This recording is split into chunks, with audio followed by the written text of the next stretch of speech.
Ladies and gentlemen, SideStrafe here with ArmA 3 Wasteland, and I have to admit that it has not really been my intention to capture footage for this mod. I've been trying to get on to some ArmA 3 servers, normal, standard servers, and just play some team adversarial modes that come with the game, and not really look at too many of the mods. However, I've been having issues with performance when I connect to a server. It seems the more players you have on board, the worse it is. The interesting thing is, though, that lowering your graphics settings doesn't seem to really have an effect. So clearly it seems related to some sort of massive memory leak on the server side, and unfortunately that means that it's not really something I want to cover just yet until it's perfect and ready. But this footage here was something I got the other day with my buddy Warheart. We, of course, also ran into somebody on that server. He was really friendly. Here he is actually helping us out, trying to find us some weapons. And we just started traveling together. But this is probably my second or third time in the Wasteland mod. Again, I didn't really have too much interest in covering it. I know a lot of you were trying to get me to look at it. And, you know, it's not necessarily a bad mod or anything. It has potential. You know, you can kind of look at it like, you know, DayZ minus the zombies, with a major focus on the three factions and adversarial gameplay. So, lots of potential. Not bad, but still very, very glitchy, very buggy. In some cases, just flat out unplayable. The glitches, you know, for a mod, plus the fact that you add in the glitches of a beta, so you have a mod of a beta game.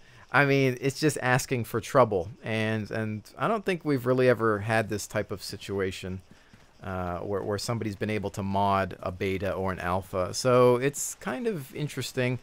You know, I guess it gives the modders a head start on certain things, but you know, you can't really expect it to be perfect, and you know, I'm not going to complain too much about that. But again, it lowers my frame rate so much, the more players that are on board, and it makes it really hard for me to want to capture footage for ArmA 3 just yet, and that's the excuse that I'm going to go with for now, because again, when you come to my channel, it's all about quality and standards, and well, let's face it, it's also about me enjoying my game, and if I can't really have fun on a 50-player server just because it's lagging out and I can't lower my settings to correct it, then it's just not going to be a good recording experience either. So, you know, back to kind of looking at this mod a little bit, or this gameplay that we have at hand.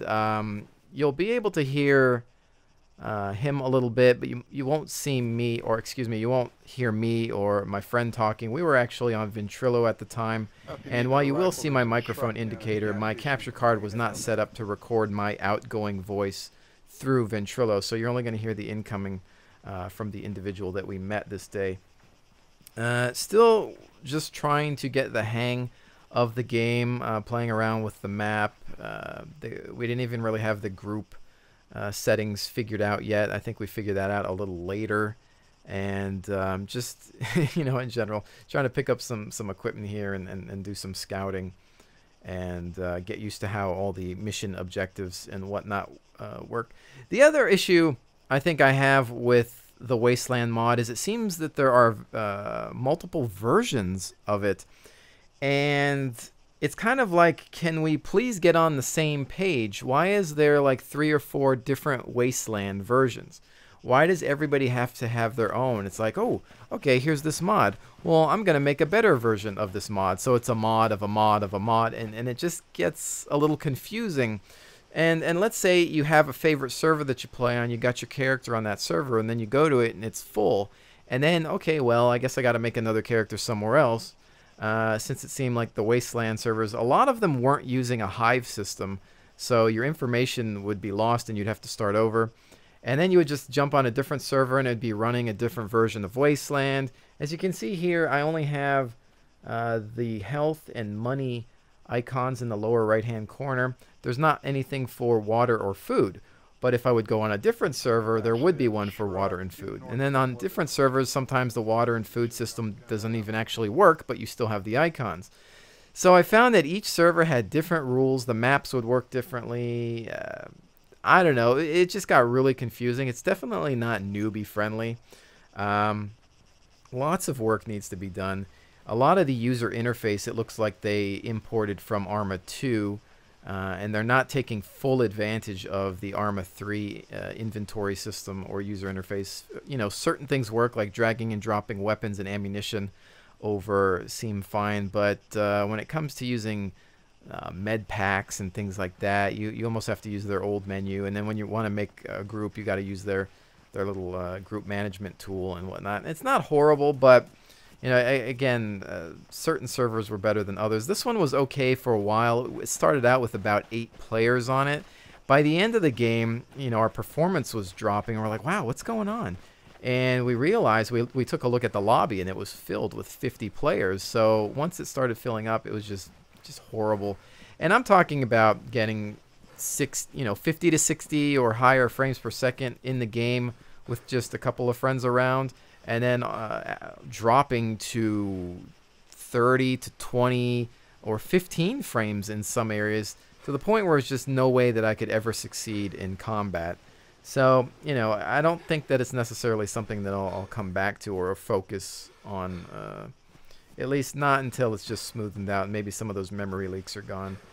Because there's also not a lot of the main server companies backing this game just yet because of those memory leaks. It's not necessarily good for business, so those things need to be resolved before they can really pick up this title, and then you'll see a lot more support for it. But yes, it is not that hard to go ahead and grab a server. It's nothing that I would want to do until these things again are resolved, because, well, we're just not going to have a good time on a server if it's you know, if it's going to be at max capacity and all of a sudden you're just taking major frame hits. And my system's not really that bad, and my friend was having the same issue. We've got similar setups with video cards and processors, and we were both having problems with it. But here we're actually just, again, focusing on, you know, equipping ourselves and traveling through the world. I believe we do end up running into some hostiles soon. But it's a unique and creepy experience. It's kind of heart-pumping adrenaline rush, and it's fun because the world is so huge and you just don't know where your next contact is going to be. It's fantastic, you know, in that respect. I had complaints with dealing with PvP in DayZ because to me it felt like the focus should have been on the fact that there's a, you know, zombie apocalypse or an infection going on, and the fact that DayZ mostly turned into PvP made it seem like the zombies were just useless and a waste of your time. So at least Wasteland makes no mistake and just says, hey, you know what, there's no zombies, it's PvP, there's 3 factions, but, you know, you still have to eat and drink and blah blah blah. Except it didn't seem like that was the case on this server. You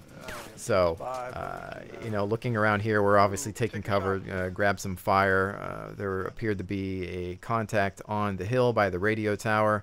And I have no ammo on that rifle that I just found, so the only thing I've got is this pistol. And I believe I did pick up some binoculars, so I decided to do some spotting between the rocks and for perhaps our friendly here to take a look. I think I had my voice over net turned down so that we couldn't hear the main team chat for Blue 4. I could only hear group chat or direct chat. I find the other issue is, of course, the fact that ArmA offers voice communications. You'd think that that would be a great thing, but sometimes when you get into these games and team chat's on and you just have a bunch of, you know, bros just chit-chatting and BSing about who knows what, and just making consistent derogatory comments and stupid jokes and just tying up the chat with a bunch of BS. It's just... it gets really annoying, you know, because this is one of those games where I would take this seriously. You know, this isn't Cube World. Cube World is my relax, have fun, be silly type of game, right? And we all have those different types of games. But for me, I think there's like a time and a place to goof around. And when you're in this type of situation where you can be engaged at such long ranges, and you've got guys, you know, hogging the main team chat, just cracking jokes and doing whatever and goofing off, and it's like, well, thanks, you know, thanks for tying that up. And it just got worse with time. The more people that showed up, it just deteriorated fast, and there's nothing you can do about it but turn off your voiceover net, or turn down the volume for that to, you know, to get rid of some of that. And it's unfortunate that I have to do that, because if you think about it, that's a major part of the game, because you're able to communicate with your team, you know, across large distances and say, hey, I need some backup if anybody can get over here or whatever that's not in your group. And that's why, honestly, I think if you're going to try to enjoy this game or mod, that you need to have your own team speak with your own clan or group of friends that you can just communicate with, and then turn off the voiceover net so that, you know, that you're, you know, with a group of trusted individuals. You know, and I'm sure plenty of people are you know, going to hate on me for thinking that, oh, you know, hey, it's just people trying to have fun. But honestly, my way of having fun with certain games, especially a game that I take seriously like ArmA, it's more about getting the team to victory using tactics and, you know, throwing out proper commands and whatnot, working together as a team, not tying up important voice communications channels with rubbish. And it's just unfortunate that it's like that. But you know, in this game, it was a fairly decent experience, just until much later. Like I said, it started out about 8 or 9 players, and then it grew to 50, and it's almost like a lot of people just, you know, got home from doing whatever, and it was just time to get on and play. And I think that this would, once again, be a lot of fun on a private server where you had more control of, you know, who was, you know, just allowed access to it. Similar to what I've been discussing about having a SideStrafe community server where, okay, here's the password, it's going to change once a week, and we just keep it to people that you know, we can trust. Now, of course, we're talking about an adversarial situation where we, you know, have to have a blue 4, op 4, and an independent faction. But you know, in a 50-player server, it's hard to cater towards the whole community, but it would be a better idea than just having a public server filled with, you know, riffraff. Still looking at it, thinking about it. Maybe one day in the future it's going to be a possibility, and then we'll consider it. But I think in my my menu, you'll also see in this video that I'll be adjusting my voiceover network, because there's a point in time where there is another gentleman who I believe is throwing out some information that we found to be vital, as I wasn't hearing the other guy talk through anything else but the group chat, and we needed to hear some of that other info. But again, later on, because I activate the Vaughn, we start to run into players that are just there to waste everyone's time. And you know, that's just the way it is. What are you going to do? But I spent a lot of time in this mod just, again, looking for weaponry, ammunition, basic gear, and whatnot. And doing a lot of scouting, you know, calling out targets to each other, and trying to report positions to the rest of our main team. Again, just a reminder, you're obviously not going to hear my outbound communication because my capture card was not set up to record Ventrilo. It was only set up to record what the PC hears.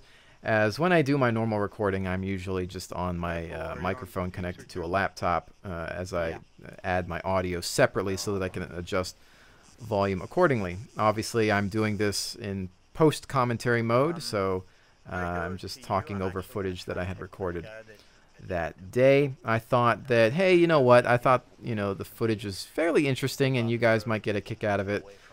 So I was in the mood to share, and here it is. I think if I were to ever cover anything for Wasteland again, we would have to look at a lot more stable, a more stable build. Perhaps those of you that are experienced with Wasteland know of servers where there isn't a performance issue. Perhaps certain versions are buggier than others. I found that one issue I'd run into on one specific server had this dialog box on the screen the whole time that was just filled with errors and whatnot, and we couldn't get rid of it. It seemed to pop up the second you looked at one of your friends.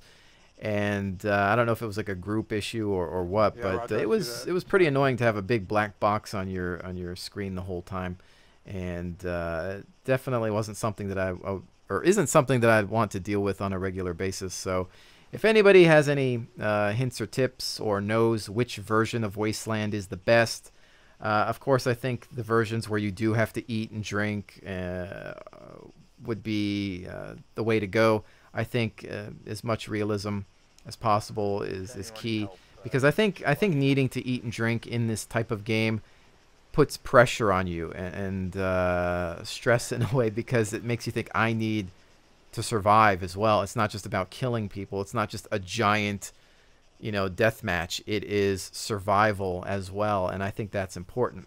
Now, again, I'm just going by what I see here. I just didn't see a food or water indicator, so I don't know if that was the case. But it seemed like the issue. So just seeing that I have money and health only, but I did have a good time until the server started filling up. It just became unbearable, and I am a little bit more picky about my frame rate than most people. A lot of people live with 30 frames per second, but to me, I've kind of spoiled myself over the years. I love having a constant 60 frames per second or higher, and I don't need that to have a good time. But when my frame rate is jumping to below 30, we're talking 27, 25, and then even in some very horrible cases 15. It's just not acceptable, and it's, again, not good footage, or not good recording. And I think you'll see here that my friend actually just ends up getting disconnected. I believe he's only running with 6 gigs of RAM. And considering the memory leak issues that this game might have on the client side as well as the server side, that could be problematic. I actually have 16 gigs of RAM in my system because I do a lot of video editing and rendering on this machine as well. I went to go look for his equipment body to see if I could pick anything up and give it back to him once he returned, but there was absolutely nothing there. And when he did rejoin the server, it didn't save his state.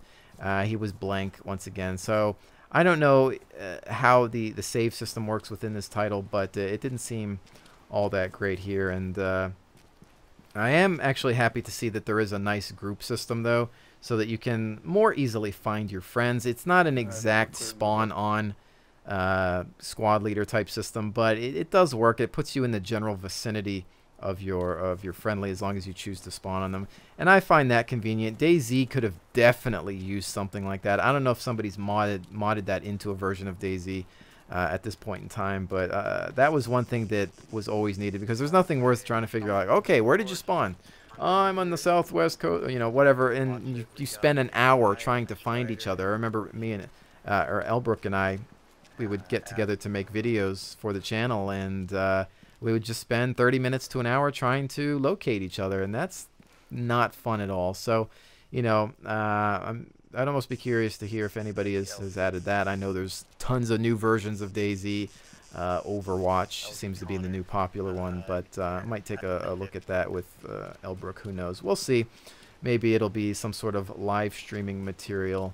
I will look at covering ArmA 3 a lot more, so don't fear. I'm just waiting for the appropriate version to come out that just really wipes these bugs clean. I just need some more performance here. I need some good servers. I need some stable mods if that's what I have to deal with. It's just when I look at games, they just have to work properly. I'm able to have a good time, but it seems only on lower capacity servers. So maybe the secret would be to jump into a 30-player server instead of a 50-player server. I don't know, but I'll look around a bit more. Again, Wasteland isn't necessarily what I would want to cover, because ArmA 3 has so much to offer that I would really rather take a look at the military tactical side of things. Op 4 versus Blue 4 type of team deathmatch or objective-based missions.